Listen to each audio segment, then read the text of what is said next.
이 작은 병 안에 유럽의 밀밭, 오렌지필,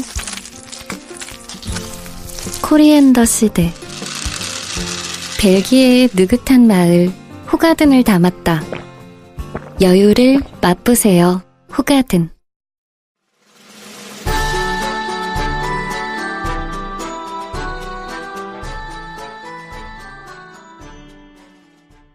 반갑습니다. 방금 소개받은 곰식이라고 합니다. 네, 많은 얼굴들이 좀 있네요. 이렇게 뭐 저번 그 조합에 강의하러 가서도 뵀던 것 같고, 우리 조합 식구들도 있고, 뭐 짧게 소개해 주셨는데, 아까 뭐 그 1년차 때 뭘 하고 2년차 때 또 하고 3년차 때 안 했으면 좋겠다 뭐 그러셨는데, 3년차까지 하시면 몸에 살이가 생기고 열반에 드실 수 있는 좋은 기회가 되지 않을까 생각이 되고요. 2011년도에도 이사장을 했었고요. 작년에 이사장 했었고, 여러 가지 크고 작은 TF 4번인가 5번 했고, 공공교회 운영위원 하다가 지금 운영위원장을 하고 있습니다. 그래서 많은 사람들이 좀 아시는 분들은 걱정을 하시죠. 도대체 넌 어떻게 먹고 사냐. 마누라 덕에 먹고 삽니다. 그런 행복한 삶을 살 수 있기를 바라고요. 오늘 주제가 되게 좀 무거운 주제죠. 공동육아 역사와 사회적 책임을 했는데, 주요 내용은 94년도에 우리 그 공동육아의 큰 아버지 같은 분이죠. 정봉호 선생님께서 94년도에 신촌 우리 어린이집을 개원할 당시에 또 하나의 문화라는 출판사에서 내고 있는 책이 있었는데, 그 책에 이런 글을 실었어요. 대안교육의 길을 찾아서 야학과 공동육아까지라는 제목으로 올리셨는데, 거기 있는 내용들을 주로 정리해서 지금은 넣어놓은 상태고, 사회적 책임은 그냥 제가 말로 하는 게 좋겠다 해서 자료를 실지는 않았습니다. 네, 그런 상태고요. 아까 우리 그 의장님께서 말씀을 하셨지만, 제가 뭔가를 뭐 딱히 많이 알아서 나왔거나 그런 게 아니라, 저보다 여기 오래 하신 분들도 계실 거예요. 물론 이렇게 우리 조합에서 오신 분 중에 11년 차 있으세요, 여기? 공동육아 11년 차 안 쉬고 그런 분 계시거든요. 근데 앞으로 2년이 남으셨어요. 2년이 남으셨고, 어린이집은 그런데 이제 그 공동육아 전체 틀로 생각을 하면 아직 11년이 더 남으신 거죠? 네. 그런 분도 계십니다. 그 화석이죠, 화석.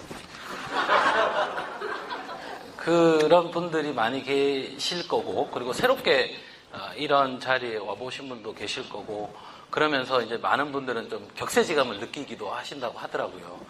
근데 격세지감을 느끼는 선배 조합원들은 그런 마음을 내려놓으시고, 시대가 변하는 것에 나를 어떻게 맞출 것인가를 고민하시고, 그리고 그 선배 조합원들이 가지고 있는 뜻을 보면서 저렇게까지 해야 돼? 내가 살아왔던 삶의 과정과 철학은 좀 다른데 하시는 분들도 새로운 이런 것들이 있구나 하는 관점에서 좀 바라봐 주시면 좀 좋고 유익한 자리가 되지 않을까 생각이 됩니다. 그 공동육아 처음 시작될 때의 과정이 이제 70년대에 고민이 시작됐다고 하는데, 근데 70년대를 생각해보면 굉장히 이제 암울하고 힘들고 이런 과정이었던 것들은 말로 들어서 아시잖아요. 그죠? 60년대부터 태어나서 사신 분도 계시긴 하시겠죠. 계시긴 하시겠지만 대부분 이제 글로 보고 말씀을 듣고 이렇게 생활하셨을 텐데, 우리 여기 계신 분들도 대학 시절에 야학, 그러니까 야간 학교라는 것들을 경험해 보신 분들도 꽤 있으실 겁니다. 이 역사가 굉장히 늦게까지 진행이 됐었죠. 저도 이제 학교를 다닐 때 마지막 야학 세대다 뭐 이렇게 얘기를 했지만, 저희는 그냥 뭐 재미로 하듯이 했었고, 이때 야학이 시작됐을 때의 과정에서는 두 가지 크게 관점이 있었다고 합니다. 그 첫 번째가 이게 빈민 지역에서 지역적으로 좀 이렇게 경제적인 부를 누리지 못하다 보니 충분한 교육을 받지 못하고, 이제 그렇다 보니까 이제 다들 일자리로 나가야 되고 이런 과정들이 생기죠. 이제 그런 과정에 노동 집약적인 산업이 융성을 하게 되고, 이런 사람들이 이제 그 야간에 학교를 다니게 되는 과정들을 보면서 대학생들이 고민을 했던 것이, 그러면 지금 그 농촌 지역에 살지 않고 도시에 있으면서 지내고 있는 노동자들, 이 노동자들은 어떤 방식의 아까 얘기했던 한일합선이라는 게 섬유 중심의 회사들 대기업이었죠. 그렇다 보니까 이제 야간에 학교도 진짜로 제대로 지어서 했지만 많은 학생들은 많은 중고등학생 우리 누이들은 그렇게 못했죠. 학교를 못 다니고 그냥 공장에만 다니고 뭐 이런 과정. 이게 이제 그 대표적으로 볼 수 있는 게 한강이라는 소설을 대부분 보셨을 텐데 거기에 초반에 보면 그런 내용들이 쭉 나오죠. 이제 그런 삶의 과정들이 있었고 지금도 이렇게 우리 부모님 여기 계신 분들은 그런 생각을 별로 하지 않으시겠지만 공부 열심히 해서 네가 출세를 하면 먹고 살 수 있다. 이런 생각들을 가지는 것이 일반적이었고 그렇기 때문에 그때는 뭐 개천에서 용난다 이런 얘기를 했었죠. 근데 지금은 이제 개천이 없죠. 용이 날 수 없는 게 아니라 개천이 없다는 게 문제죠. 하여튼 그런 과정이 있다 보니까 제도적 교육의 틀에서 밀려나고 자기가 이렇게 발판으로 삼아서 올라갈 수 있는 기회를 박탈당한 이 분들을 대상으로 해서 검정고시를 위한 야학을 준비를 많이 했었죠. 그런 야학이 한 축이 있었고 또 하나의 축은 이제 야학으로 있었던 것이 이제 노동 조직의 전의를 만들겠다. 이제 우리가 민주노조 관련된 뭐 이렇게 학생 때 그런 활동도 많이 하셨잖아요, 그죠? 이제 민주노조 활동이나 뭐 이런 것들의 가장 이제 중심이라고 표현할 수는 없는데 사회적으로 굉장히 많은 그 관심을 받게 되고 사회적 포커싱이 됐던 게 동일방직 사건이었습니다. 그죠? 78년도에 똥물 사건. 여성 노동자들에게 똥물 뿌리고 이런 과정이 있었죠. 이제 그런 과정에서 노동조직의 전의를 만들고자 하는 야학들이 있었습니다. 그걸 가지고 이런 전의를 만들기 위한 그 야학을 탄압하기 위해서 만들어진 게 예컨대 뭐 불임 사건이라든지 기억하시죠, 그죠? 변호사인가요, 변호인인가요? 고 노무현 전 대통령의 모습을 변호인인가요? 거기 보면 그 국밥집 아들이 야학을 갔다가 국사 가르치다가 잡혀가는 이런 게 있죠. 그게 이제 조작 사건인데 거기에 있는 내용들이 뭔지는 잘 모르겠어요. 왜냐하면 길게 보여준 게 아니었기 때문에. 어쨌건 이 두 가지 축의 야학들이 있었고 이 야학들이 불임 사건이나 이런 것들로 많이 더 씌워져가지고 잡혀가기도 하고 누명을 쓰기도 하고 그런 과정이 있었죠.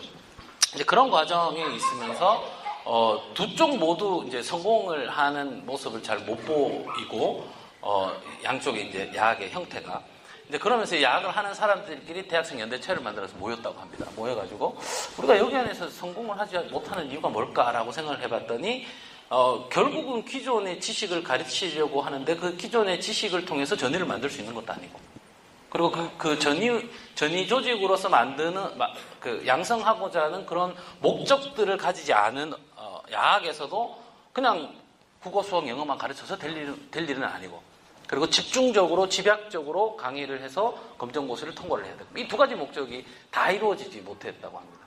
그래서 그분들이 모여서 했던 게 뭐였냐면 우리가 그러면 야학을 위한 교과서를 만들어보자. 그래서 이 교과서를 만드는 모임을 만들었다고 하죠.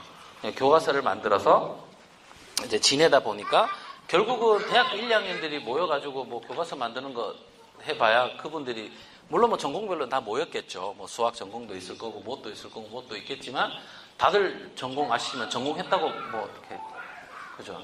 영문과 나오신 분들은 대체로 영문도 모르고 영문과 가셨다가 영문도 모르고 졸업하셨잖아요, 그죠? 물론 안 그런 분도 가끔 있으시죠. 저는 그랬거든요. 사회도 모르고 사회학과 갔다가 사회를 모른 채 지금 이렇게 그냥 삐꾸처럼 살고 있습니다. 이제 그런 과정들이 있었고 그런 과정 안에서 이분들이 이제 거의 운동가들처럼 지역 사회에서 빈민 지역에서 운동가처럼 활동을 하시고 이제 그렇게 하면서 이제 야학을 보통 이제 옛날에 돈이 없을 때 천막에서 영화 같은 거 보시면 그죠? 천막에서 했다고 하죠. 천막에서 하는데 이 천막의 낮 시간에 이제 아이들이 없잖아요, 학생들이 없으니까 거기에 누가 와서 노냐면 이제 노동하러 간 아이들의 동생들이 와서 노는 거죠. 놀이터가 되는 거죠. 천막의 크기가 예를 들면 이 정도 되면 얼마나 좋은 놀이터입니까, 아이들에게. 그러면서 아이들이 와서 노니까 뭐 간식도 조금 나눠주기도 하고 이렇게 지내면서 그런 고민을 했다고 합니다. 얘들이 3년, 4년이 지나면 결국은 공장으로 갈 거고 낮 시간에는 공장에서 일을 하고 밤에는 다시 이 자리에 와 있겠구나 하는 생각을 하면서 이렇게 진행하는 것이 이렇게 살아가는 것이 아이들의 삶의 쳇바퀴처럼 그 빙본의 덫처럼 수레바퀴처럼 이렇게 보여지는 삶을 끊어낼 수 있는 방법은 없을까 이런 고민을 했다고 합니다. 그리고 또 한 축으로는 이 검정고시를 하고 검정고시를 통과한다고 해서 번듯한 직장을 가질 수 있는 사회 구조냐 그렇지 않죠. 지금도 마찬가지고요, 그죠? 이제 그런 두 가지의 고민들이 합쳐지면서 뭘 고민하게 되냐면 이런 빈민 지역에서 어려운 생활을 경험한 사람들이 여기 천막에 와서 놀고 있는 이 아이들을 가르칠 수 있는 선생님이 될 수 있다면, 그렇게 한다면 사회적으로 의미 있는 일을 하는 노동자를 만들고 낮 시간에 천막에 와서 방치되고 이렇게 되는 어린 아이들까지도 케어할 수 있고 두 가지 목적을 달성할 수 있는 거 아니냐, 이렇게 이제 고민을 하시면서 1978년도에 그 해송보육학교라는 지금 생각하면 뭐 전문 보육과정, 대한대학의 모습인 것 같아요. 제가 그림을 이렇게 한번 그려보면 그런 과정들을 이제 만들게 되는데, 이 고민들과 참 이렇게 맞물려 있는 게 어떤 거냐면 우리 김민기 씨는 다들 아시죠? 우리나라 뭐 이렇게 지하철 1호선 뮤지컬의 뭐 선두주장 뭐 이렇게 얘기하는 이분이 이제 공장의 불빛이라는 노래, 그때는 노래 구시라고 불렀다고 해요. 사실은 시간이 되면 그걸 좀 보려고 이제 가져왔는데 시간이 안 되니까 오늘 패스하도록 할게요. 다음 기회에 유튜브에 가서 다운받아 보시면 되겠습니다. 근데 거기 보면 이제 그때 당시에 노동자들의 일상적인 삶의 모습과 그 자본가의 딸이 한 명이 나오는데 걔가 이름이 오키였던가 그런 것 같아요. 오키는 늘 그런 천진난만한 역할을 하는 것 같아요, 그죠? 근데 거기 나와서 이제 노동자들을 자본가의 입장에서 막 비판하는 이런 모습들이 나옵니다. 이제 그런 과정들이 조금 이제 맞물려 있는 과정이었고, 그래서 이제 1978년도에 우리 왜 지금도 보면 이제 해송 지역아동센터라는 게 있다는 거 아시죠? 우리 공공교에, 그죠? 거기 해송이 뭔지는 아세요?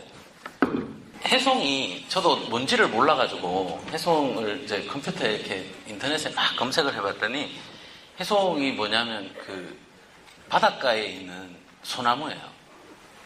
그래서 전 그런 뜻인 줄로만 알았어요. 천연기념물이거든요. 근데 이제 여러분들한테 여쭤봤더니 너 되게 무식하다. 아동 운동을 하셨던 문학가이시기도 한 마혜송 선생님의 해송이거든요. 이 해송이라고 하는 게. 그래서 이 해송과 관련된 얘기는 여기 계신 분들 거의 다 들으셨어요. 언제 들으셨냐면 전체 신입조합원 교육대 콧불 사무총장님이 나오셔가지고 뭐 역사 이러면서 뭐 불이 탔어요. 사진으로 보셨던 거 있죠. 기억 안 나는 게 정상입니다. 하여튼 보셨는데 하여튼 뭐 그렇습니다. 그때 이제 그런 고민을 하면서, 이분들이 이제 야간 보육 학교를 만들고, 그런 과정 안에서 이제, 미국에서 되게 유행했던 운동이라고 할까요? 뭐, 프로그램이라 할까요? 이게 이제 헤드스타트였죠. 헤드스타트는 뭐 대충 아시잖아요. 그죠? 말머리를 출발선을 똑같게 하고, 출발선을 똑같게 해서 경쟁에 들어가야 나중에 뒤처지지 않고 뭐 그렇게 된다. 그래서 이제 이런 걸 했었고, 지금도 그래서 이제 뭐 출발선을 똑같이 할 수 없다. 그래서 3살부터 영어 유치원 보내고 이래서 4학년 되면 ADHD 판정받고 뭐 이러잖아요. 그죠? 그때는 이런 교육 프로그램이라고 하는 것이 굉장히 각광받는 방식이었죠. 한국 사회에서도 그렇고 미국 사회에서도 그렇고.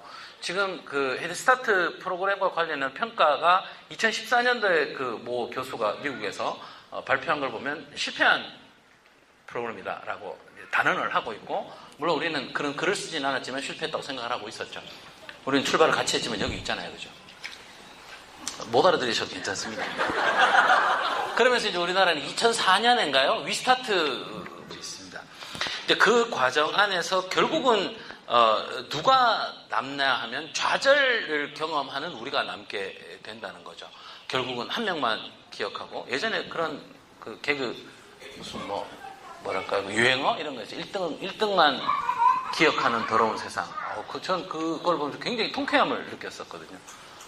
한 번도 누군가가 저를 기억해주지 않는 세상에서 30년 이상을 살아왔는데 1등만 기억하는 더러운 세상이라고 누군가가 날 대신해서 얘기해주는 걸 봤을 때 정말 난 더러운 세상에 살았어라는 좀 넘어가겠습니다. 하여튼 뭐 저는 그런 걸 느꼈습니다.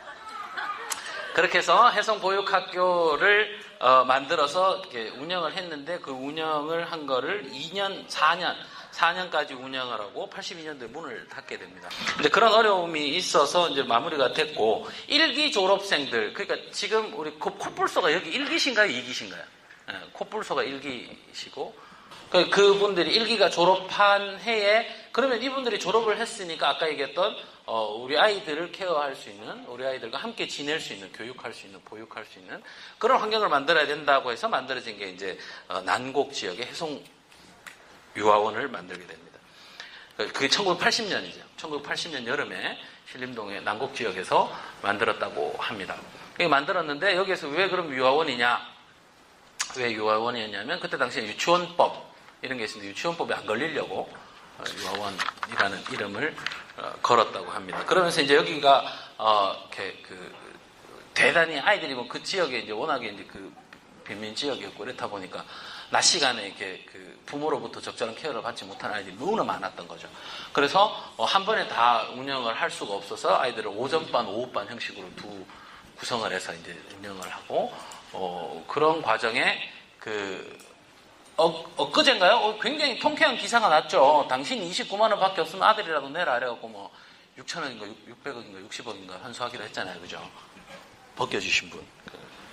평생 29만 원밖에 없는데 VIP 비행기 타고 다니시는 분 있잖아요. 그분과 한 통속인 그 옆에 계신 분 이제 턱 긴 분.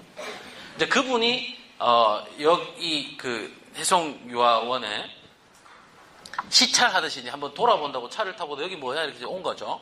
와가지고 봤더니 돈도 많이 안 들고 한 번에 많은 아이들을 케어할 수 있고 환경도 이래도 뭐 괜찮을 것 같고 거기서 아이디어를 얻어가지고 새마을 유아원이라는 걸 만들어버립니다. 그전에도 종일보육이라는 과정이 있어요. 종일보육이 이제 없어져 버린 거죠. 종일보육이 없어져 버리고 새마을 유아원을 만들어가지고 이 새마을 유아원을 모 법인에 이렇게 보내버립니다.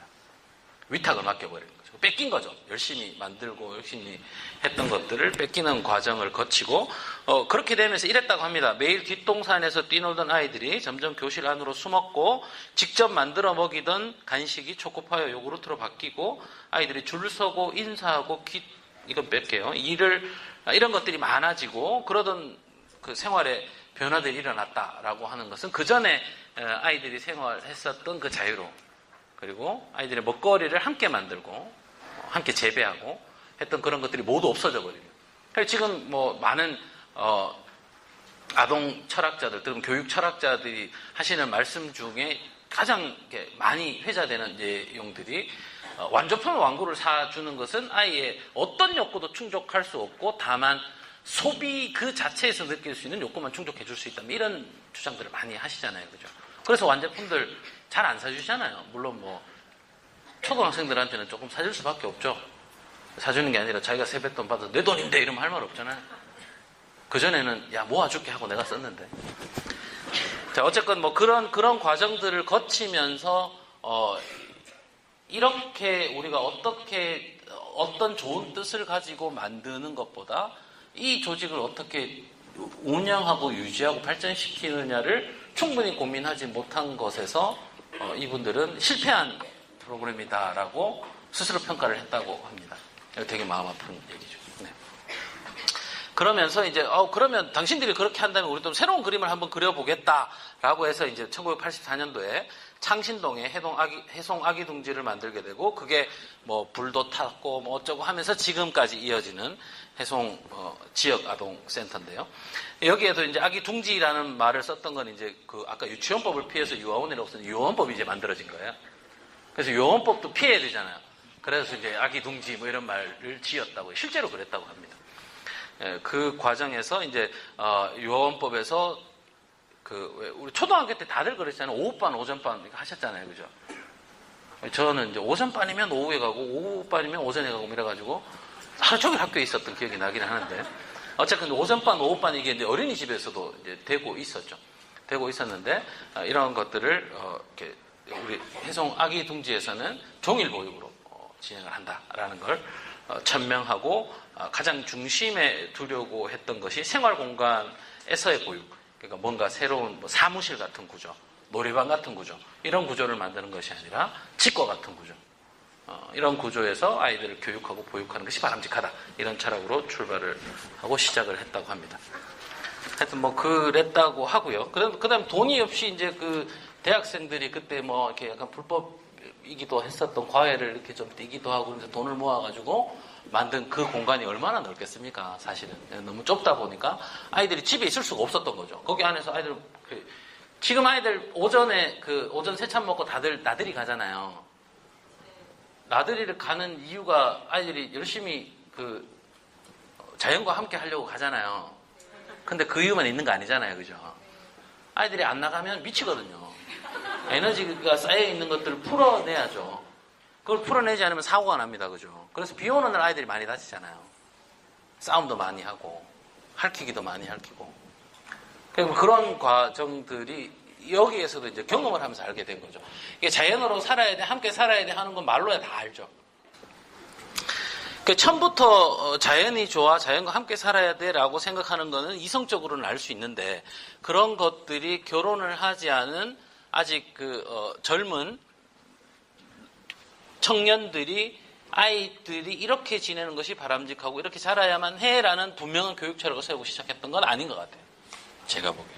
그런 환경과 조건상에서 우리 아이들이 나갈 수밖에 없었고 나가서 햇볕을 볼 수밖에 없었고 텃밭을 꾸려서 재배해서 먹을 수밖에 없었고 그런 과정들의 삶의 역사를 보면서 그런 과정들을 보면서 몸으로 느끼고 몸으로 배운 것들이 공동육아 철학으로 지금까지는 이어지고 있는 거기에 출발이라고 볼 수 있다고 저는 생각을 합니다.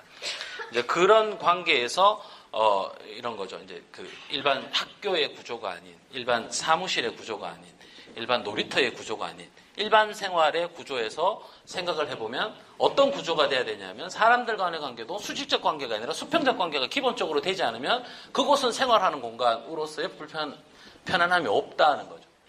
그러면서 선생님들도 늘 실수하기도 하고 같이 잠을 자기도 하고 같이 뛰어놀고 이런 생활들을 보여주는 거죠. 그래서 어떤 분들에게 제가 이렇게 막 공동육아 난 잘 모르겠다. 공동육아를 왜 해야 되냐 하는 1, 2년 차한테는 제가 그런 얘기를 잘 안 하는데요. 3, 4년 차한테는 그런 질문을 역으로 던집니다. 당신은 공동육아의 기본적인 철학이 뭐라고 생각하냐? 어떤 교육을 하려고 하는 것 같다고 생각하냐? 공동육아는 교육을 안 하잖아요. 이렇게 얘기하는 조합원들이 꽤 있습니다. 그리고 또는 뭔지는 모르겠습니다. 그냥 아이가 여기서 그냥 열심히 놀고 자라고 건강한 것이 저는 만족합니다. 라고 표현을 하는데 우리는 지금 어떤 마음을 가지고 있냐? 우리 아이에게 어떤 교육을 하기 위해서 여기 와 있는 거냐? 보육이라고 하는 것은 기르는 거잖아요. 그죠? 그 기르는 것 안에는 교육이 반드시 포함되어 있습니다. 개념상으로 따져보셔도. 한자로 풀이를 해봐도 거기에는 교육이라는 개념이 들어가 있습니다. 교육이라고 하는 것은 누군가가 우리는 어떻게 인식되어 있냐면 교육이라고 하는 것이 주는 사람이 있고 받는 사람이 있는 학습자와 피학습자가 있다고 생각을 해요. 근데 그런 개념이 교육이라고 하는 것은 그냥 배움인 거죠. 배움. 그래서 배운다고 하는 것은 무엇을 배워야 하는 거냐에 대한 목적이 있어야 되죠. 무엇을 배워야 하는 거냐. 그 무엇을 배워야 하는 거냐를 우리 공동육아에서 가르치고 있는 것이고 그것을 저는 한 단어로 표현할 수 있다. 그것은 생활교육이다. 생활교육이다라고 정리를 할 수 있다고 저는 생각을 합니다. 물론 윤구병 선생님도 이런 표현을 쓰셨는데요. 윤구병 선생님의 첫째 형이 이름이 뭔지 아세요? 윤일병입니다. 그리고 윤구병 선생님이 9째예요. 진짜입니다. 너무 아시죠? 그죠? 하여튼 윤구병 선생님이 생각이 나서 갑자기 말씀드린 건데 자, 생활교육인데 이 생활 속에서 그럼 뭘 알려주려고 하는 거냐? 동서고금을 막론하고 모든 교육 철학자들은 교육을 통해서 뭘 배워야 된다고 얘기를 하냐면 자기 앞가림을 할 수 있는 힘. 두 번째는 다른 사람과 어울려 살아갈 수 있는 힘을 길러주는 거라고 얘기합니다. 그걸 좋은 방식으로 우리가 일반적으로 많이 쓰는 표현으로 하면 자기가 살아갈 수 있는 힘 이런 거는 이제 그리고 자기 재능을 찾는 거죠. 자기 기술을 습득하는 거죠. 내가 먹고 살아야 되는 밭을 갈든 수렵을 하든 채취를 하든 뭔가를 할 수 있는 것들 누군가는 그걸 위해서 뭐 의사가 되려고 하기도 하고, 어떤 사람들은 뭐 펜을 잡고 뭐 신문 기자가 되려고 하기도 하고, 이런 과정들이 하나 있고, 또 하나의 축에서 이제 사회적인 뭐 다른 사람과 어울려갈 수 있는 힘을 길러주는, 살아갈 수 있는 힘이라는 건 도대체 뭐냐? 그건 결국은 사회성이거든요. 그죠? 여기 계신 분들 사회성 그나마 괜찮으시잖아요. 그죠? 사회성 회사에 가면 되게 나름 방귀 깨나 끼고 좀 멋있게 사시잖아요. 근데 여기 오면 아니죠. 되게 찌질해지고, 어떻게 저럴 수 있어? 막 서로 막 그러고, 서로 욕도 하고 막 그러시잖아요. 와, 정말 저건 너무해. 막 그러기도 하고 그러시잖아요. 이제 그런 이유가 뭐냐면, 여기가 뭘 하려고 하는 거냐면, 남들에게는 멋있는 말로 뭔가를 정리하는 곳이 아니라, 당신이 살고 있는 삶을 가지고 우리 아이들을 잘 키워보자라고 얘기를 하는 거다 보니, 아무것도 없는 백지 상태에, 또는 그것이 백치는 아니겠죠. 그런 어린 아이들에게 자기가 살아갈 수 있는, 자기 앞가림을 할 수 있는 힘하고 사회적 힘을 길러주기 위해서 뭔가를 하고 있는데, 그 뭔가를 하고 있는 것을 보여주는 가장 좋은 방식은 뭐라고요? 부모가 보여주는 거죠. 부모가 보여주는 대로 큰다고 얘기를 하잖아요. 그죠? 그런 교육을 하려고 여기 와 계신 거잖아요. 그렇다 보니까 보육의 문제, 아이를 양육하는 문제는 어쩔 수 없이 정치, 경제, 사회, 문화 모든 영역들을 건들지 않으면 아이들이 절대로 제대로 살아갈 수가 없는 거죠. 근데 그걸 다 아냐 이거예요, 우리가. 회사에 가가지고 막 큰 소리 치고 막 하는 거 고영역만 아시잖아요.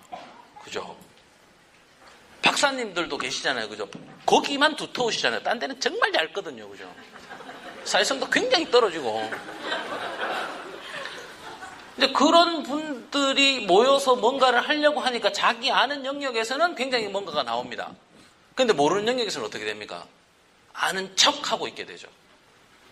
아는 척하고 있는 사람들이 많으면 많을수록 그 조직이 잘 안 굴러갑니다.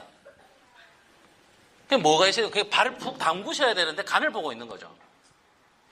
근데 이거를 대학생들이, 아이를 낳지 않은 대학생들이 우리 아이들과 우리 사회를 위해서 고민을 하다 보니 여기까지 왔다. 정말 이분들 정말 대단한 분들이다. 우리가 거기 안에서 많은 도움을 받고 있고, 물론 그분들이 그랬다는 거하고 지금 우리가 사는 삶의 모습하고 다른 측면이 분명히 있습니다. 그분들의 삶은 그대로 우리의 삶이 돼야 되는데 이렇다 절대로 아닙니다. 다만 아이들에 대한 교육의 목적과 목표, 그리고 공동육아를 위해서 우리가 무엇을 하려고 노력하는 것인지, 뭘 얻으려고 하는 것인지 그 취지는 동일하다. 저는 그렇게 생각합니다. 그런 과정에서 아마 우리 그 조합대표자 회의에서는 이런 공동육아 역사를 오늘 주제 강연으로 잡은 게 아닌가 하는 생각도 해봤습니다. 어쨌든 그런 과정에 있고요. 이제 그러면서 이제 아기 둥지가 뭐 이렇게 쭉 지내오다가 뭐 이렇게 타가소, 88타가소 뭐 이런 얘기 들어보셨죠, 그죠? 이런 내용은 이제 책에는 없는 내용인데, 이제 88타가소를 만들게 되는 게 아까 말씀드렸던 해송 아기 둥지의 그 경험이 타가소 형식으로 발전해 나가는 그런 과정을 거치게 되고, 이 타가라고 하는 말을 처음 들어본 건 아니잖아요, 그죠? 우린 타가소라는 얘기를 언제 들어보셨냐면요, 우리 초등학교 때 들었어요. 북한에는 타가소, 그죠? 그래서 타가소라는 용어를 쓰면 쟤는 빨간애 이렇게 규정이 됐었다고 합니다, 실제로. 예. 그때 왜 우리 운동장에 가면 그 운동장 벽이 되게 높았잖아요. 요즘은 벽을 다 없애는 추세지만 그 벽에 빨갛게 쓰여 있었죠. 멸공, 반공. 예. 그렇죠. 옛날 얘기하니까 좋아하시네요. 어쨌든 뭐 그런 과정을 통해서 해송 아기 둥지가 이 사회의 육아에 관련된 문제에서 작은 움직임이었지만, 이런 것들이 지역사회 내에서의 타가 형태, 지역사회의 모델을 만들어낼 수 있는 아주 모티브적 역할을 한 큰 의미는 있다라고 생각을 합니다. 그러면서 이제 이 청년들이 뭘 하게 되냐면 이제 졸업을 하게 되고 유학을 가게 되고, 이때 함께 했던 분들이 다는 연락이 안 되겠지만 지금 연락되시는 분들이 대충 한 두세 분 되시나 봐요. 근데 이런 양반들이 그 중에 8분인가 9분이 교수라고 하더라고요. 사회성 떨어지는 교수. 네. 물론 여기 함께 하시는 분들은 사회성이 떨어지기는 힘들죠. 왜냐하면 자극을 워낙 많이 받으니까, 요구받는 것도 너무 많으니까. 좀 이렇게 좀 덜하고 좀 쉬고 싶어요라고 하면 냅두지 않습니다. 그죠? 사무국에서 냅두지 않고, 조합에서 냅두지 않고, 멀리 부산에서 불러가지고 교통비도 안 주시고 막 이런, 그래서 가만히 있을 수가 없는. 하여튼 뭐 그렇습니다. 그러면서 이분들이 이제 유학을 떠나시고 더 공부해서 사회적 기여를 하겠다. 물론 뭐 많이 공부를 하신 분들 다 잘 아시겠지만, 이 공동체라고 하는 것이 내가 이 공동체에서 뭔가를 얻어야겠다고 생각하면 절대로 얻는 게 없죠. 뭔가를 얻어야겠다고 생각하는 순간 그분은 그 공동체에서 도태됩니다. 그리고 그분은 항상 공동체에서 문제를 일으킵니다. 그렇죠? 조합에 그런 분들 꼭 계시죠? 꼭 쟤는 꼭 왜 안 나가나 하는 생각이 드는 분이 계시죠? 그죠? 그분도 여기 계신 분들을 보면서 쟤는 왜 안 나가나 이러고 있을 겁니다. 하여튼 이제 뭔 얘기하려고 그랬죠? 이제 공동체와 관련된 어떤 그 기여를 하고자 하는 이런 의지와 의식은 굉장히 강하셨다라고 판단이 되고, 그때 이제 뭐 이렇게 정병훈 선생님이나 뭐 이기범 선생님이나 뭐 서강대 누구시죠? 네, 정윤성 교수님 말씀을 나눠보니까 그런 고민들을 많이 하고 계시더라고요, 여전히. 그래서 굉장히 본받아야 한다라고 생각했는데, 어쨌건 그런 과정을 떠나게 됩니다. 떠나게 되는데, 이게 뭐 아주 슬픈 1990년도에 그 혜영이와 용철이가 사망하는 사건이 일어납니다. 그죠? 그 영상 잠깐만 보고 진행하겠습니다. 노래요, 노래. 지하철방에서 불이나 방에서 놀던 어린 사람이 밖으로 빠져나오지 못하고 실습했습니다. 불이 났을 때 아버지 권씨는 경기도 부천에 직장으로, 어머니 이씨는 합정동으로 파출구에 나가 있었습니다. 아이들이 방 밖으로 나가지 못하고 방문은 밖에서 자물쇠를 잠그고 바깥 현관문도 잠가는 상태였고, 연락을 받은 이씨가 달려와 문을 열었을 때 5살의 혜영양은 방바닥에 엎드려 있었습니다. 3살 영서정은 옥동이 속에 코를 묻은 채 숨져 있었다. 두 어린이가 숨진 방은 3편 크기로 바닥에서 터진 옷가지와 비키니 옷 않는 가구리와 타당한 숙면과 함께 불에 떠올려 있었다. 이들 부부는 충남 계룡면 용대리 길에서 로드 900통의 농사를 짓다가 가난하는 일로 지난 88년 서울로 올라갔습니다. 지난해 10월 현지의 지하방을 전세 400만 원에 얻어서 사왔다. 어머니 이씨는 경찰에서 평소 밥솥을 나가면서 부엌에는 부엌들과 연탄불이 있어 위험스럽고 밖으로 나가면 길을 하나 두 개라도 당하게 되었다. 방문을 키울 수밖에 없었다면서 눈물을 흘렸다. 평소 이씨는 아이들이 먹을 점심상과 유방을 준비해놓고 나가게 되었다고 말했다. 이들이 사는 주택에는 모두 6개의 지하방이 있으며 각각 동물 고려로 되어 있다.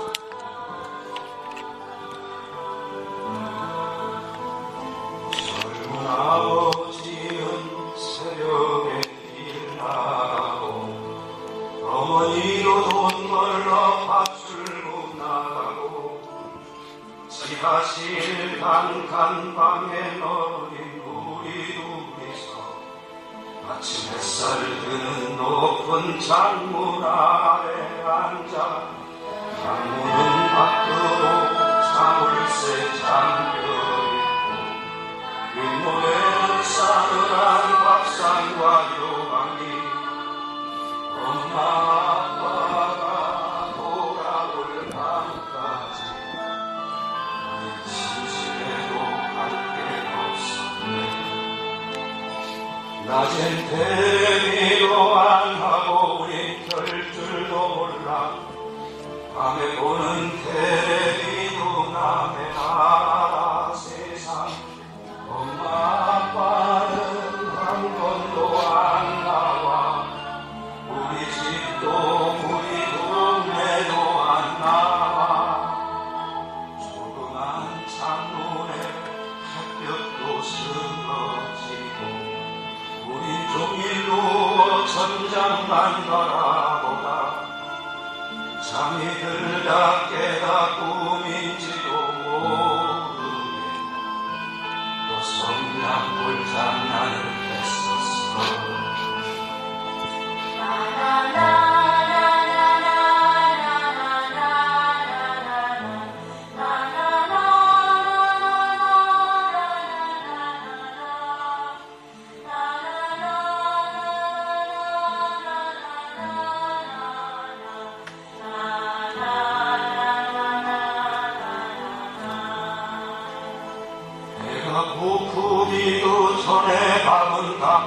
거치우고 오줌이 안 마려운데도 요강으로 우린 그런 것밖에 또 할 게 없었네.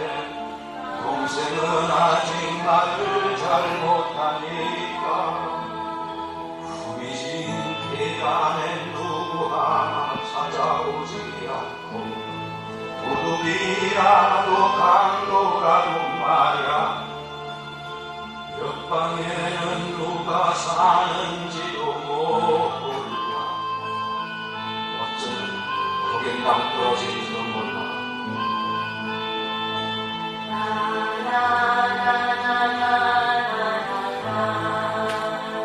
성냥불은 그만 내 옷에 옮겨붙고 내 눈썹 내 머리카락도 태우고 여기저기 옮겨붙고 월월 타올라. 우리 놀란 가슴 두 눈에도 월월.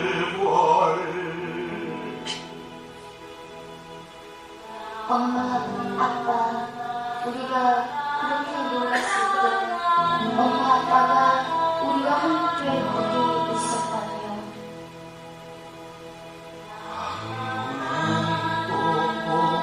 잠겨서 안 열리고 하얀 연기는 바람에 꽉 차고 우린 서로 부둥켜 안고 눈물만 흘렸어.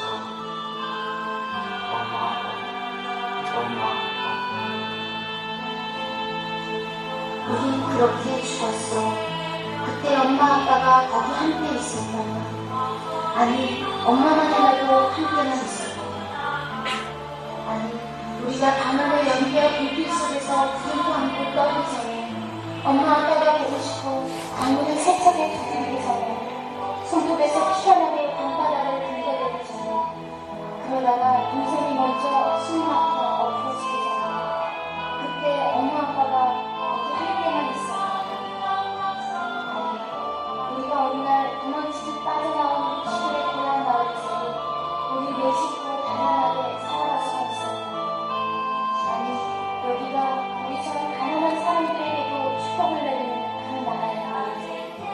아니, 여기가 엄마, 아빠도 주인인 그런 세상이었다면 엄마, 아빠 너무 슬퍼하지 마. 이건 엄마, 아빠의 잘못이 아니야. 여기 불에 보이는 옷자락의 작은 옷들 우리 등이를 두고 떠나지만 엄마, 아빠, 우리 이제 천사가 되어 하늘나라로 가는 거야. 그런데 그 천사들은 이렇게 슬픈 세상에는 다시 내려올 수가 없어. 언젠가 우린 다시 하늘나라에서 만나겠지. 엄마, 아빠, 우리가 이 세상에서 배운 가장 예쁜 말로 마지막 인사를 하겠어. 엄마, 아빠, 엄마, 아빠, 이제 안녕, 안녕.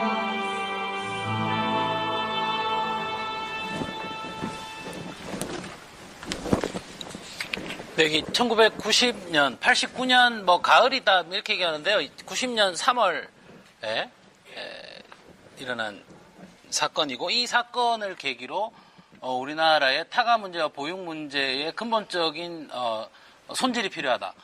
그런 내용들이 사회적으로 이제 인정을 받게 되고 그러면서 1991년에 현재의 그 영유아 보육법의 근간이 되는 영유아 보육법이 제정이 되게 됩니다. 이제 그 과정 안에서 이제 제정된 내용들을 보면 전체적으로 어떤 내용이냐, 국공립 어린이집을 만들어서 저소득층은 국공립 어린이집을 이용한다. 그리고 중산층 이상은 니들이 알아서 해라. 알아서 하는데 그 형태는 놀이방이 됐든 민간 어린이집이 됐든 뭐가 됐든 할 수 있다. 그래서 그거 기억하시는지 모르겠는데요. 예전에 저는 기억이 나요. 버스 정류장 근처에 2층에 놀이방이 되게 많았어요. 왜냐하면 출근길에 버스를 타고 출근을 하기 전에 아이를 맡기고 버스를 타고 가기 편하게 하기 위해서 상가 2층, 3층의 놀이방이 굉장히 많았습니다. 근데 그 놀이방은 지금 뭐 이렇게 타는 뭐 방방이나 이런 거하고는 차원이 다르죠. 그냥 아이들의 좀 타가를 위한 그런 곳을 많이 만들어 놨었죠. 이제 그런 과정에서 여전히 개인의 책임으로 맡겨둬야만 하는 이 현상. 그 다음에 당시에 이제 국공립 어린이집을 공적 보육으로 만들었던 게 한 10% 미만이었죠. 이 법을 만들고 나서 시행을 했던 것도. 지금은 어느 정도 수준인지 아시죠? 그러니까 민간 보육이 90% 이상이었어요. 근데 지금은 95%를 넘습니다. 그죠? 여전히 국가가 책임지는 보육은 한 적이 없어요. 지금까지. 네, 하여튼 뭐 그런 과정에 있었던 거고, 그런 과정에서 이제 도저히 누군가가 내려주는, 누군가가 정해주는 그런 방식으로의 보육을 해서는 우리가 원하는 보육을 할 수 없는 거 아니냐. 그러면서 이제 부모들이 모여서 그들이 함께 아이들을 키우고 그런 사람들이 늘어나서 우리가 함께 목소리를 낸다면 이 사회가 조금씩 관심을 가지게 되고 이 사회의 보육의 정책 자체가 근본적으로 바뀔 수 있는 거 아니냐. 이런 고민에서 출발해서 드디어 만들어지는 것이 94년도 신촌 우리 어린이집입니다. 올리브가 몇 년부터 하셨어요? 시작부터. 그때 이제 94년도 정병호 선생님께서 원장 하실 때, 그때 정병호 선생님 결혼하신 상태였나요? 그건 잘 모르겠습니다. 어쨌건 이제 원장 하실 때 그때 이제 신촌 우리 어린이집이 처음으로 이제 협동조합의 방식으로 공동육아 협동조합 이름으로 운영이 됐었죠. 근데 제가 이렇게 말씀을 나눠보니까 제가 직접 여쭤보지는 않았습니다. 협동조합을 하려고 협동조합에도 공부하시고 그런 과정을 거치셨나요? 라고 직접적으로 묻지는 않았습니다만, 협동조합이라고 하는 것의 구체적인 내용이나 이런 것들을 깊게 고민하고 하신 건 아닌 것 같아요. 그런 건 아니었고, 거기 안에서 협동조합이 이제 우리나라에 소개된 게 70년대 말, 80년대 이러면서 이제 80년대 말에 우리나라에 소개되기도 했었고, 근데 그게 이제 주목을 받게 된 건 2000년대 넘어서서 이제 주목을 받게 됐죠. 이제 그때부터 이제 협동조합이라는 얘기들이 있었고, 외국에서 공부하시던 분들이 이 협동조합에 대해서 조금씩 알게 되고, 그러면서 협동조합의 형식을 빌려와서 하려고 하는 건데, 문제는 여기 안에서 우리가 형식을 빌려오는 건 빌려오는 거지만 우리가 지금 하고 있는 것은 기본적으로 협동조합을 지향하고 있는 삶이었다는 거죠. 우리가 기획을 하려고 하고 구성을 하려고 하는 것이. 그래서 이제 협동조합을 빌려오게 되는데, 그래서 이제 협동조합과 관련돼서 역사를 짧게 말씀을 드리면, 외국의 협동조합의 역사를 짧게 말씀을 드리면, 실제로 1700년대 중반부터 유럽에서 산업혁명이 일어났죠. 산업혁명이라고 하면 우리에게 어떤 이미지로 남아있나요? 산업혁명 하면 어떠시다고요? 크게. 네? 기계화. 기계화를 통해서 뭘 이루었죠? 네? 뭐라고요? 대량 생산을 하게 되고, 대량을 생산해서 어떻게 됐죠?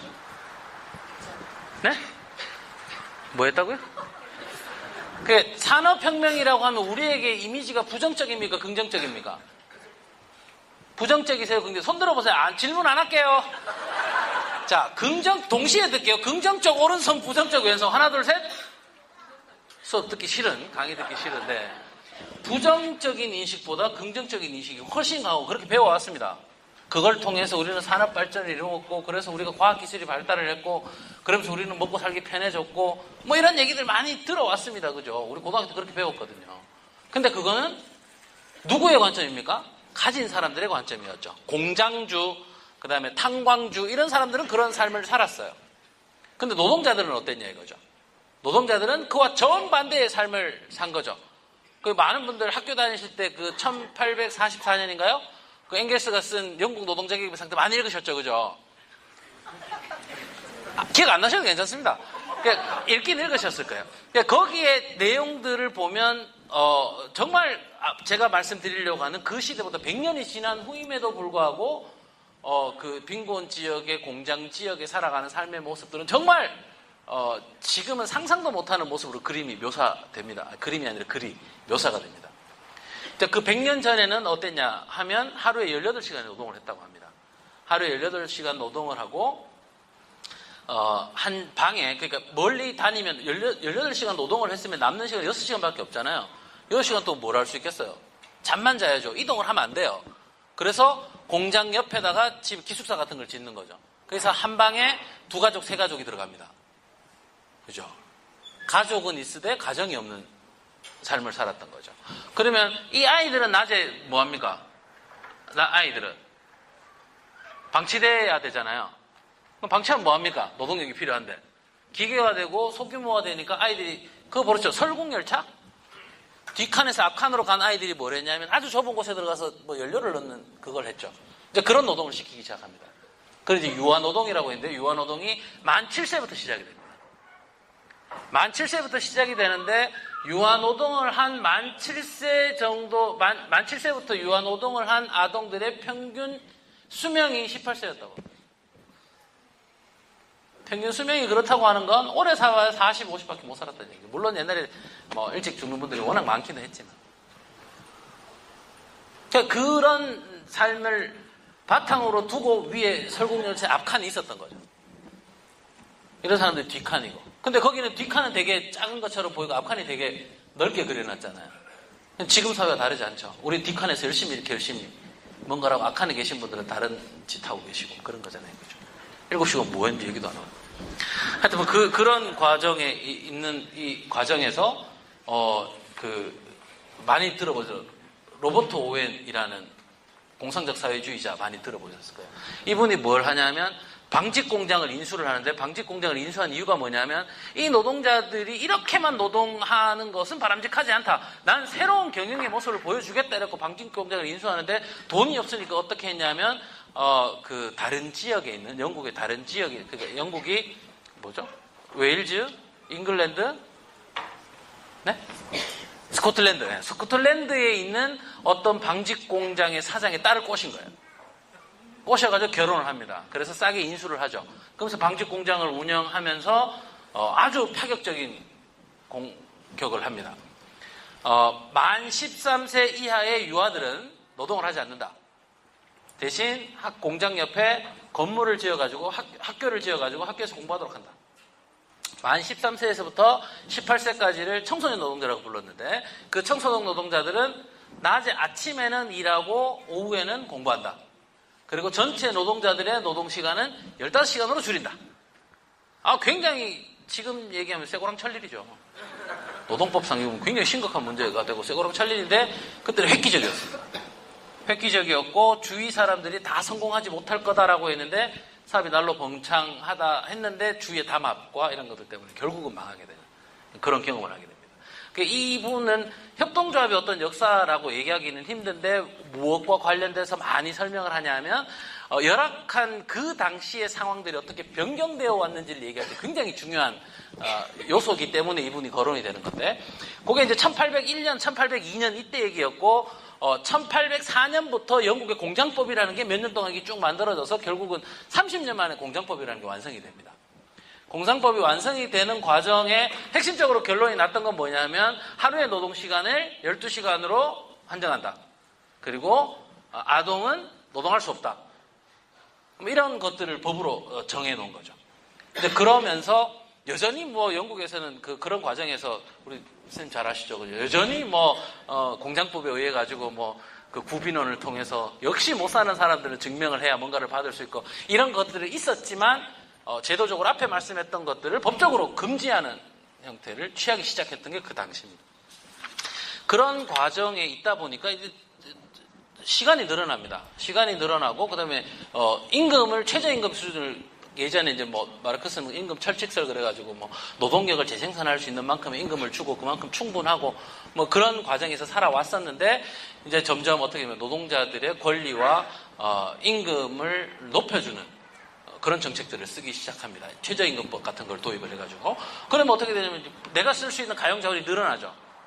가용자원이 늘어납니다. 우리는 이렇게 그 정도로 어려워 본 적이 별로 없어서 느낌은 잘 안 오시겠지만 지금 우리가 정말 가난하다, 밑이 빠질 정도로 가난하다라고 가정을 한번 해보시고 돈이 조금 생겼다. 그러면 우리가 지출을 하는 영역을 9개 영역으로 나누는데 그 중에 뭘 가장 먼저 누리실 것 같으세요? 돈이 있어요. 없다가 정말 먹을 것도 없었고 힘들게 살았어요. 뭘 가장 먼저 누리냐면 먹을 거에 대한 비용을 높일 수밖에 없습니다. 그죠? 의식주를 기본적으로 해결하고 나야 뭐가 되는 거잖아요. 그죠? 자, 그런데 그 당시에 앵클로저 운동이 1600년대, 1700년대 이렇게 쭉 앵클로저 운동이 일어나면서 농토가 늘어났습니까? 줄었습니까?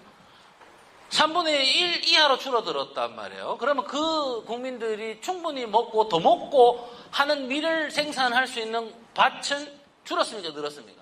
줄어든 거죠. 줄어드니까 어떻게 됩니까? 수요는 많은데 공급이 줄어듭니다. 가격이 올라가게 되죠. 그러면서 가격이 올라가니까 어떤 현상이 일어납니까? 위에는 신선한 거, 밑에는 톱밥 이렇게 주는 거죠. 지금도 우리나라에서 일어나고 있는 일이잖아요. 그런 과정에서 그때도 이제 그랬던 거죠. 위에는 밀이 깨끗한 밀인데 밑에가 모래가 섞여 있다든지 반은 톱밥이라든지 이런 것들이 있었던 거죠.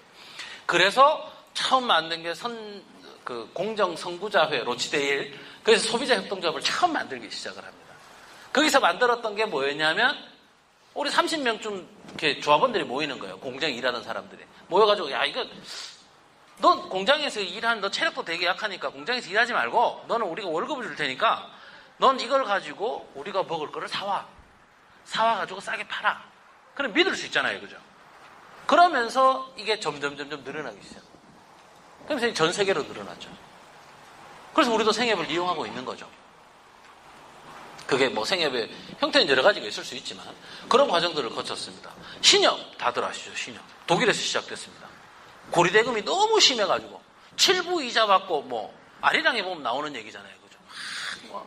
열심히 일해가지고 결국은 남의 배불려 주고 열심히 일을 하면 마지막에는 뭐만 남아요? 문서 뺏길 일만 남죠. 결국은 버는 것보다 내야 되는 게 더 많아지니까. 그런 것들을 독일에서도 그런 문제가 똑같이 있어서 그 문제를 해결하기 위해서 라이파이젠이라는 양반이 만든 게 신협이죠. 우리나라 성가신협이 부산으로 들어왔을 때도 마찬가지였습니다. 그때가 7부 이자였어요. 근데 그걸 2부로 낮춰버렸죠. 신협이 굉장히 융성했습니다. 그리고 신협에서 나온 협동조합 관련 책 중에요. 신협에서 나온 책을 따라가기가 힘들어요, 요즘도. 신협의 책들을 보면요. 예전에 다 선배들 등사기를 밀어서 왜 떡제본에서 돌아다니던 책들이 있죠. 헌책바가 한 번씩 구할 수 있거든요.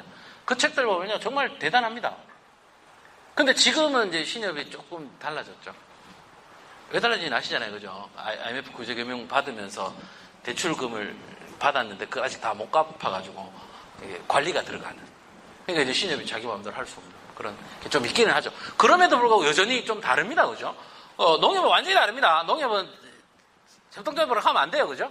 이름이 그냥 농협이에요.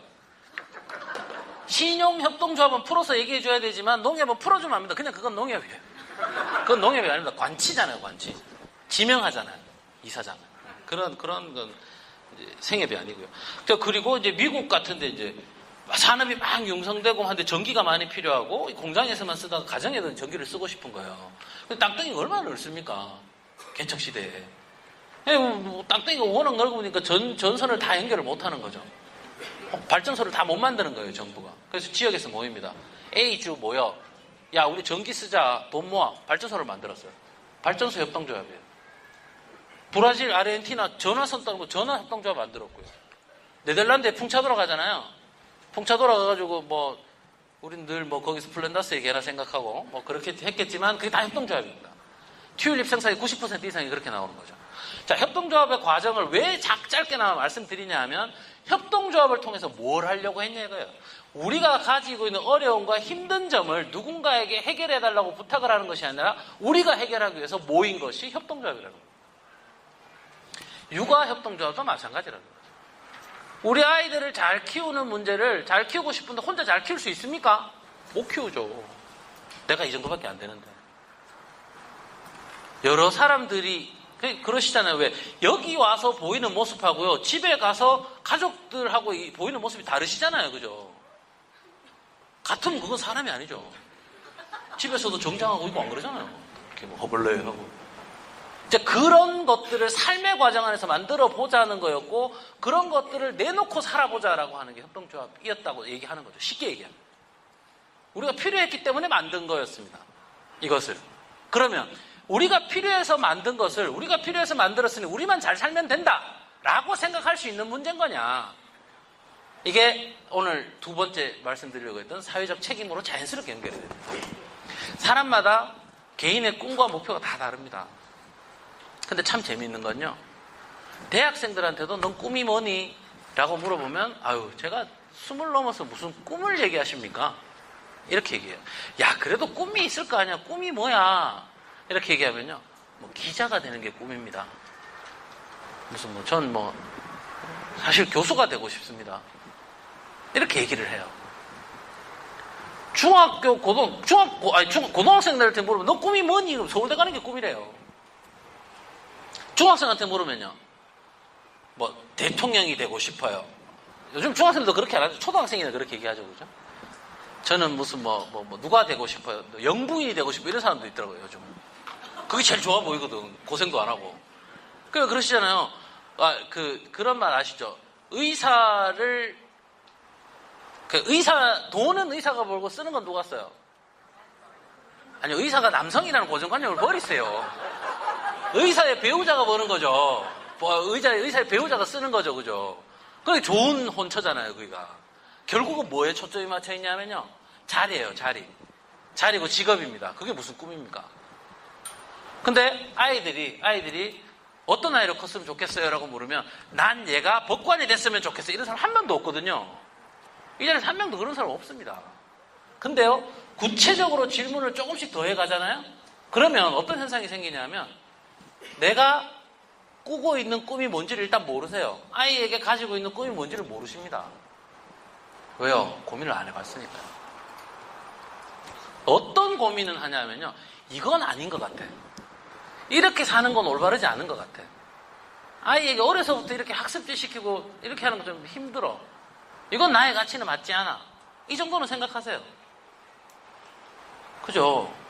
더 발전하시면 어디까지 가냐면 내가 이 아이와 얼마나 수평적인 관계를 만들어서 이 아이가 원하는 걸 찾아갈 수 있도록 해줄까? 여기까지 발전을 합니다. 근데 거기 안에서도 여전히 꿈은 없습니다. 세상에서 가장 중요한 일은 이 시대의 이 사회의 구성원으로 살아갈 사람을 양육하는 겁니다. 그죠? 그래서 교육은 백년지 대계다 그렇게 얘기했잖아요. 우리는 그런 걸 하고 있는 거죠. 우리 아이가 잘 커서 날 잘 복양하고 한 달에 300만 원 하는 뭐죠? 그 노인 뭐라 그럽니까? 뭐라 그러죠? 요양원? 300만 원 하는 요양원을 가기를 바라시는 않을 거 아니에요. 그죠? 그런 걸 원하는 게 아닙니다. 그럼 원하는 게 뭐냐 이거예요. 내가 꾸고 있는 꿈이 뭐냐? 거기로 더 발전하셔야 됩니다. 나는 뭘 하고 싶은 거고 나는 어떤 세상에 살고 싶은 거고 내가 거기를 못 살더라도 내 아이에게 어떤 세상을 물려줄 거냐를 고민하지 않으면 아까 제가 모두에 말했습니다. 공동체에서 뭔가를 받아가는 것을 중심에 두면 절대로 그 공동체에서는 온전한 구성원으로 살아가기 힘듭니다. 이 공동체에서 나는 무엇을 할 것인가를 고민하셔야 돼요. 어떻게 공동체에 기여하실 건가를 고민하셔야 돼요.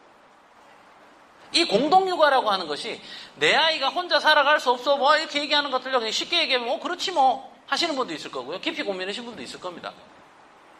학생들한테는 이렇게 설명을 하죠. 보통 어떻게 교수들이 설명을 하냐면 야 인간이 봐봐 너 혼자 옷 찢고 밥 먹고 차 만들고 뭐 기름 가져와서 다 할 수 있어? 그래서 같이 사는 거야. 이렇게 설명을 하잖아요. 그게 우리 삶의 모습인 것처럼 보이잖아요. 그런 게 다 있다고 쳐봅시다. 그런 게 다 풍족해요.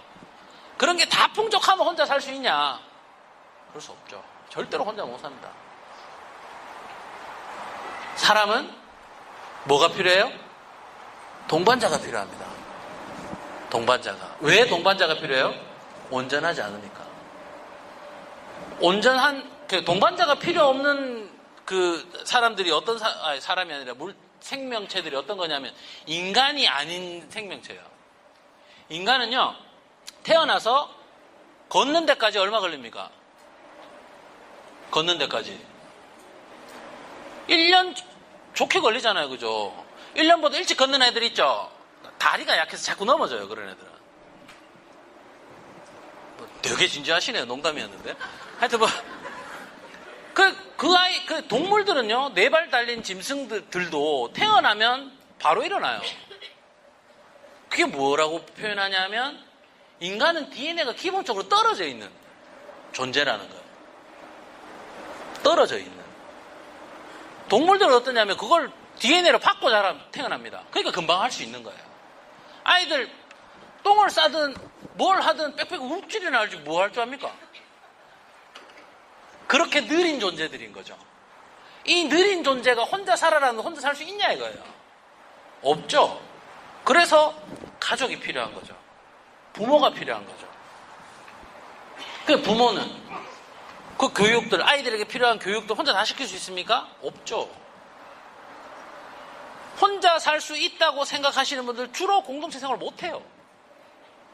그죠? 상대적이지만 극단적으로 얘기하면 그 일본에 뭐 그런 친구들 있잖아요. 방에서 뭐 3년 만에 한 번 나오고 뭐 나오면 막 얼굴이 빨개지고 막 토하고 막 그 뭐라 그러죠? 하여튼 그런 거. 그러니까 그게 뭐가 안 되는 거냐 하면 뭐가 안 되는 공동체적인 삶이 안 되는 거예요. 그 공동체적인 삶이 안 되는 모습을 보면서 우리는 어떤 생각을 하냐면 안타깝다라고 생각해요. 근데 왜 안타까운 거예요? 왜 안타까운 거예요? 그가 뭔가 해결해야 될 숙제가 있고 과제가 있는데 그걸 못하니까 그냥 안타까운 거죠. 근데 그게 내 자식이라면, 밖에 있는 누군가가 아니라 내 자식이라면 이 문제는 완전히 달라집니다. 버전이 완전히 달라지죠. 그런데 그런 집에만 있는 은둔형 외톨이라고 하는 그 친구들은 왜 만들어졌냐 이거예요. 왜? 그건 강요와 강압이고 꿈이었고 힘이었기 때문에 그렇습니다. 우리가 살아가면서 돈 많이 벌고 재밌게 지내고 그렇게 하면서 아이들을 잘 먹이고 잘 키웠어요. 예컨대 아이가 원하는 모든 것들을 사주고 막 했습니다. 그러면 이 아이는 절대적으로 사회성이 떨어집니다. 기본적으로 떨어질 수밖에 없어요. 왜냐? 같이 못하니까. 새로운 걸 사왔습니다. 새로운 걸 사가지고 요즘 뭐 드론? 그 유행하더라고요. 드론 가져가고 애들한테 한번 의시되죠. 그리고 나서 몇 번 안 가져오고 처박힙니다. 왜? 재미없거든요. 뭐에 재미있습니까? 이게 샀어. 그 다음 친구들 어깨 한 번 줬어. 애들 다 샀어요. 그럼 나는 이게 재미가 없는 거예요. 그 아이들에게 뭘 줄 거냐, 이거. 뭘 줄 거냐. 우리가 텃밭 이런 거 막 하잖아요. 텃밭 같은 거 막 하는데요. 텃밭을 하는 이유가 뭐냐, 이거예요. 그럼 생애배 유기농 하는 거 먹이면 되잖아요. 근데 텃밭 하잖아요. 텃밭 하는 이유가 뭘까요? 생명의 과정을 보여주는 겁니다. 그걸 경험하게 해주는 거예요. 그걸 경험하지 못한 애들은요, 어떻게 얘기하면 쌀나무라고 얘기한다고 하잖아요. 그죠? 아빠 어릴 때는, 물론 뭐 제가 그렇지는 않았습니다만, 아빠 어릴 때는 돈이 없어가지고 뭐 밥을 못 먹기도 하고, 뭐 아침에는 반 그릇 먹고, 나머지 저녁을 반 그릇 먹고 그랬어. 왜 그랬어? 그러면 라면이나 사 먹지. 이렇게 얘기를. 쌀나무를 사지. 뭐 이렇게 얘기를 한다고 하죠. 요즘 어린 친구들이. 근데 왜 그럴 수밖에 없냐 하면 우리의 먹거리가 어떤 과정들, 어떤 절차를 통해서 어떻게 우리에게 오는지를 모른다는 거예요. 그런 것들을 보여주는 게 필요하다는 거죠. 그게 생활교육이고 삶의 교육입니다. 그런 것들을 우리가 하고 있는 거죠. 제가 말씀드리고 싶은 우리가 해야 할 사회적 책임이라고 하는 것은, 우리가 해야 할 사회적 책임이라고 하는 것은 내가 지금까지 살아오면서 불합리하다고 생각했고 불편하다고 생각했고 이러지는 말았으면 좋겠다고 생각했고 이렇게 되면 안 된다고 생각했던 것들을 과감히 끊어내고 아이들에게 돌려주지 않는 거예요. 물려주지 않는 겁니다. 근데 혼자 살면요, 내가 뭘 반성해야 되고 내가 뭘 고민해야 되고 내가 아이에게 물려주면 안 되는 것이 무엇인지를 모릅니다. 알 수가 없어요. 왜? 혼자는 고민하기가 힘들거든요. 그래서 뭐예요? 모여서 하시잖아요. 모여보니까 어떤 현상이 일어납니까? 내가 알고 있는 것과 다른 답답한 사람도 있지만 그런 사람도 가끔 있죠. 사안에 따라서는 이 사람이 답답했다가 저 사람이 답답했다 이런 경우도 있고 계속 답답한 사람도 있기는 하죠. 뭐 저도 한 8년 하면서 저도 계속 답답한 사람이 있어요. 어쨌건 그런 과정이 있지만 그 사람들을 통해서 뭘 하냐면 내가 생각해보지 못했던 관점과 내가 바라보지 못했던 시각들을 배우게 됩니다. 그런 관점으로 아이를 보는 것이 중요하다는 거예요. 그죠? 자, 선생님들하고 그 교사들하고 면담 하시죠, 그죠? 면담 하시는 게 되게 즐거우신 분도 있고 되게 고통스러운 분도 있어요. 좀 고통스러운 분들은 아이들이 주로 이제 좀 이렇게 좀 타격가이고 막 이렇게 공격형이고 뭐 이런 부모들은 잠깐 힘든 시기가 있습니다. 또 이 얘기를 할까? 근데 둘째쯤이 되면 생각이 좀 달라요. 첫째가 그랬으면 둘째가 그런 거에 대해서는 뭐 지나가는 시기야 이렇게 생각할 수 있는데, 그게 첫째라면 더더욱 그렇죠. 너는 왜 말로 하지 애를 때리니? 우리도 말로 안 하잖아요. 말로 잘 하세요? 물론 말로 하죠. 애들 때릴 수는 없으니까. 뭐 야구방망이 가지고 때리고 이럴 수 없잖아요. 그렇지만 뭐예요? 표정으로 비난하죠. 눈빛으로 비난합니다. 아이들에게 비난하고 있어요. 그 비난을 받은 아이들은 어떻게 됩니까? 그렇게 되지 않기 위해서 뭐예요? 눈치를 보죠. 그게 뭐라 그래요? 사회성을 키운다고 얘기하거든요. 절대로 그러시면 안 되잖아요. 그렇죠? 근데 다른 부모들이 있을 때 어떻게 해요? 다른 부모들이 있을 때 내 아이가 잘못하면 막 이렇게 눈으로 제압하세요? 못 하잖아요. 걸리면 쪽팔리니까. 실제 쪽팔리잖아요. 그러면서 그런 상황들을 옆에서 보고 우리 아이는 이런 과정을 거쳤어라고 같이 얘기해주고, 이렇게 해보면 어떨까라고 같이 고민을 하고, 이런 과정을 거치는 거죠. 그렇죠? 우리 여기 모여있는 이유, 내 새끼 잘 키우려고 모였어요. 그렇죠? 아니, 물론 제 새끼 잘 키우려고 모인 건 아니고요. 우리 새끼들 잘 키우려고 모인 거 맞습니다. 근데요, 그 내 새끼는 내 새끼 혼자만 있어서 잘 클 수가 없다는 거예요. 그럼 뭐 해야 됩니까? 사회적으로 함께 나눠야죠. 함께 해야죠. 그 함께 하는 수준을 지금보다 더 넓혀야죠. 여기 있는 우리 부모님들의 아이들만 행복하면 됩니까? 아니잖아요. 절대로 이 사회 구조가 바뀌지 않으면, 이 사회 교육 구조와 체계가 바뀌지 않으면 아이들은 행복하기 힘듭니다. 물론 여기 계신 많은 분들은 그것도 싫어서 그냥 학교도 안 보내고, 학교도 대안학교 보내고, 인가 안 받은 초등학교 보내고, 뭐 이런 분들 꽤 있지는 않겠죠. 네. 표정이 별로 많은 것 같지는 않은데, 어떤 그런 고민들을 한단 말이에요. 그러니까 그런 과정을 통해서 뭘 하고자 하는 거냐? 다를 수 있음을, 현재 체계와 다르게 사는 것이 절대로 문제가 되지 않을 수 있음을, 그렇게 사는 것이 행복할 수 있음을 보여주는 역할들을 저는 하고 있다고 생각합니다. 그런 것들 우리가 함께 힘을 모아서 해야죠. 왜냐? 저 혼자면 두렵거든요. 그런 과정을 통해서 옆 사람들에게 설득하는 거죠. 뭘로요? 말로가 아니라 행동으로. 내가 사는 모습으로. 우리 잘 커가는 아이들을 보여주면서. 그래서 제일 중요한 게 뭐냐면 재밌게 하셔야 돼요. 재밌게 주위 사람들한테 재밌다는 걸 보여주셔야 돼요. 오늘 오셔가지고 2주일 됐는데 힘들어요. 한 달 됐는데 울었어요. 한 달 돼서 우신 분은요, 일 아니냐도 울 일이 있었을 거예요, 분명히. 힘들죠. 힘들고 어렵죠. 왜? 한 번도 안 해도 되는 길이잖아요. 어떤 아빠가 그랬잖아요. 뭐 애 키우는데 이렇게 별나게, 뭐 이렇게까지 해야 돼? 그렇게 해야 됩니다. 이렇게 하지 않으면 우리 아이들이 참 입에도 올리기 힘든 세월호를 타고 있는 아이가 될지도 모른다는 거예요. 그런 세상을 아이들에게 물려줘서도 안 되고, 그런 아이로 키워서도 안 되고, 그렇기 위해서는 우리가 함께 무엇인가를 해야 된다는 겁니다. 거기 안에서 반드시 뭐 하시라고요? 무엇인가를 기대하는 것이 아니라 내가 그 공동체를 위해서 어떤 기여를 할 것인가를 중심으로 고민하시면 이 생활이 조금은 덜 힘들고 재미있지 않을까 생각이 듭니다. 마지막으로 제가 동화책 하나 보여드릴게요. 이게 다 집에 한 번씩 다 있고요. 다 보셨던 책이에요. 사과가 쿵 떨어집니다. 그죠? 사과가 쿵 많이 보셨죠? 사과가 쿵 하고 떨어집니다. 제가 20분까지 3분 남았거든요. 충분히 그때 마무리할 수 있습니다. 자, 왜 이렇게 사과가 커졌죠? 사과가 쿵 하고 페이지 다운 누르시면 넘어갑니다. 페이지 다운 오른쪽 끝에 있습니다. 네, 커다란 사과가 떨어졌습니다. 넘어갑니다. 쿵 하고 떨어졌는데 이제 잽싸게 두더지라는 친구가 이 사과를 통해서 막 달려옵니다. 넘어갑니다. 그래서 막 이렇게 관통해서 먹었습니다. 맛있어요. 넘어갑니다.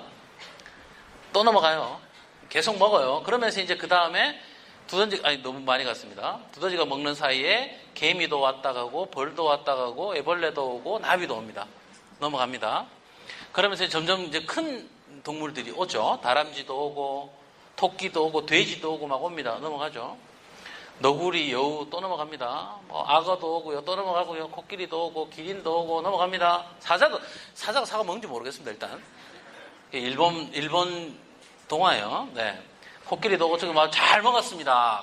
오병이어의 정신이죠. 이 사고 하나가, 전 기독교는 아닙니다만, 어쨌건. 자, 그런 정신으로, 그 다음 탁 넘어갑니다. 비가 옵니다. 비가 오네 하고, 그 다음 장을 넘어가면, 비가 와도 우리는 걱정이 없어요. 라고 지내고 있어요. 여기서 우리가 뭘 배울 거냐, 이거예요. 많이 읽어주셨잖아요. 애들한테 보여주셨잖아요. 사과가 쿵하고 떨어졌네, 하셨잖아요. 그죠? 동화를 통해서 우리도 공부해야 됩니다. 그죠? 우리 공부해야 되거든요. 자, 사과가 떨어져가지고, 먹고 지나가고, 먹고 대기하고 있는 동물들을 쭉 봤을 때 거기에서 나타나는 특징이 하나 있습니다. 그게 뭐예요? 특징이 하나 있는데 그게 뭐예요? 작은 놈부터 큰 놈으로 먹어가요. 그죠? 그죠? 사고가 일어납니다. 사고가 일어나면 누구부터 살려야 돼요? 나부터 살아야죠. 내가 살아야 애를 살릴 수 있어요. 네, 하여튼 내가 살아야 됩니다. 자, 다들 아시죠? 산에 들에 이렇게 가보면 봄에 꽃이 피고 막 하잖아요. 그죠? 그 꽃이 피고 나뭇잎을 열매를 맺고 나뭇잎을 이렇게 막 하는데요. 그런 과정에서 가장 먼저 꽃을 피우는 식물들이 어떤 거죠? 큰 거예요? 작은 거예요? 작은 것에부터 합니다. 이게 자연의 섭리입니다, 이게. 자연의 섭리를 보여주고 있어요. 자, 두 번째. 여기에서, 안 하셔도 돼요. 두더지가 처음부터 끝까지 계속 먹고 있었죠. 그죠? 두더지는 처음부터 끝까지 계속 먹고 있었습니다. 보셨죠? 그죠? 저 두더지는 굉장히 공동체적이지 않아요. 뭘 할지에 대해서 고민이 없습니다. 나만 생각하는 거예요. 나만 생각합니다. 나만 생각하면서 오병이어의 정신을 함께 나누지 못하는 거죠. 근데 그때 함께 있던 동물들이 누구 한 명 두더지를 비난하거나 욕합니까? 안 하죠. 받아들입니다. 이건 너의 과제야. 이렇게 밀어두는 거죠. 너도 언젠가는 괜찮아질까? 이리 와. 또는 이리 와까지는 못하더라도 그렇구나 라고 보고 있는 거죠. 그렇구나 하고 보고 있습니다. 근데 마지막에요. 시련이 왔죠. 배가 부른데 한포고봉하고 있는데 비가 왔어요. 시련이 왔습니다. 비가 오니까 어떻게 합니까? 지금 두더지는 어디에 있습니까? 기린의 목을 타고 있습니다. 기린은 기꺼이 그 시련이 왔을 때 자기 몸을 내어주고 있는 거죠. 그렇죠? 여기 안에서 우리 뭘 배울 거냐? 우리 마당을 나온 암탉? 그거 보셨죠? 그죠? 저는 그 마당을 나온 암탉에 있는 기본 철학이 있고 동일하다고 생각해요. 자, 우리가 앞으로 살아가는 삶의 과정에서 지금까지 살아오면서도 늘 힘들고 물론 재미있는 일도 많았고 그러셨겠지만 앞으로 우리가 살아가는 삶의 일부는 무엇이 돼야 된다고요? 사회적으로 이 공동체를 위해서 내가 어떤 기여를 할 것인가. 그것이 우리가 감당해야 될 사회적 책임이라고 생각합니다. 공동육아 하면서 많은 힘든 일도 있고 어려운 일도 있고 눈물 나는 일도 있고 막 그렇죠. 그 이유는요. 내 기대에 충족되지 않기 때문입니다. 근데 그건 당신들의 기대일 뿐입니다. 우리의 기대는 그게 아닐 수도 있다는 거예요. 늘 나와 공동체 사이에서 끊임없는 줄다리기를 하시고 우리 아이들이 함께 잘 클 수 있는 구조로 저도 노력하겠습니다. 함께 만들어 갔으면 좋겠습니다. 감사합니다.